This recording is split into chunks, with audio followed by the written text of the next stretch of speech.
নমস্কার বন্ধুরা, কেমন আছেন আপনারা? আশা করি সকলেই খুব ভালো আছেন। নমস্কার আবার বন্ধুরা, একটা আবার নতুন একটা নতুন ভিডিওতে ভিডিওতে মিতাস কিচেনে আপনাদের সকলকে স্বাগত মিতাস জানাই। কিচেনে কিন্তু মিতাস আজ কিচেনে বানিয়ে আজ নিচ্ছি নতুন একটা আমের ভিডিও নিয়ে জেলি চলে আচার। আসলাম আপনাদের জেলি সাথে আচারটা শেয়ার করার বানানোর জন্য। জন্য আজ আমগুলোকে আচারের একদম ভিডিও নিয়ে পাতলা চলে পাতলা করে আসলাম। কেটে আমের নিয়েছিলাম। আচারের রেসিপি আমগুলোকে আপনাদের পাতলা সাথে পাতলা শেয়ার করে করছি। কেটে নিয়ে আমের আচার কিছু কিভাবে সময় তৈরি কিন্তু করছি। রেস্টের জন্য আমের রেখে কিন্তু এটা দিয়েছিলাম। জেলি আচার। আর এর যখন আগেও আমি কেটেছিলাম তখন আপনাদের কিন্তু সাথে জলের মধ্যে বহুবার রাখিনি, অনেক রকম অবশ্যই আচারের এমনিই রেসিপি রেখেছেন। এই কিচেনে শেয়ার করেছি।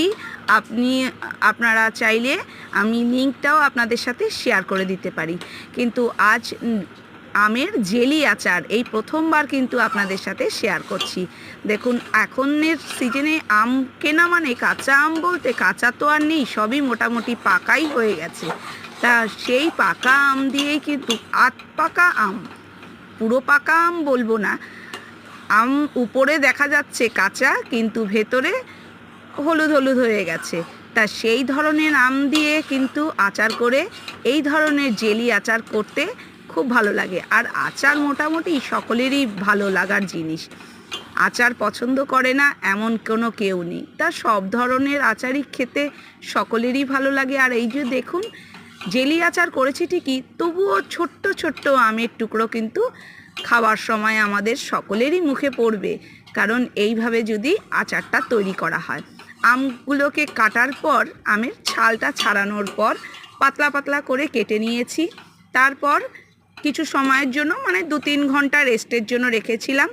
আর আম কাটার সময় কিন্তু আমি জলে একদমই ভেজাইনি আমগুলোকে শুকনোভাবেই কেটে রেখে দিয়েছিলাম। তারপর আমগুলোকে নিয়ে কিছু সময় রেস্টে রেখে দিয়েছি।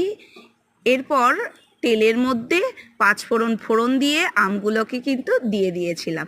যেহেতু আমের মধ্যে নুন হলুদ কিছুই আমি মেখে নেইনি, তাই রান্না করার সময় কিন্তু আমগুলোর মধ্যে নুন আর হলুদ দিয়ে নেবেন।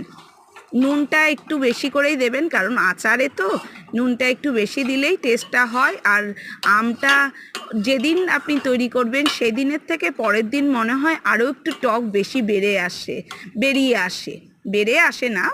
আসে। তা সেই মতনভাবে দেখতে গেলে একটু নুন বেশি দিলেও কোনো অসুবিধা নেই।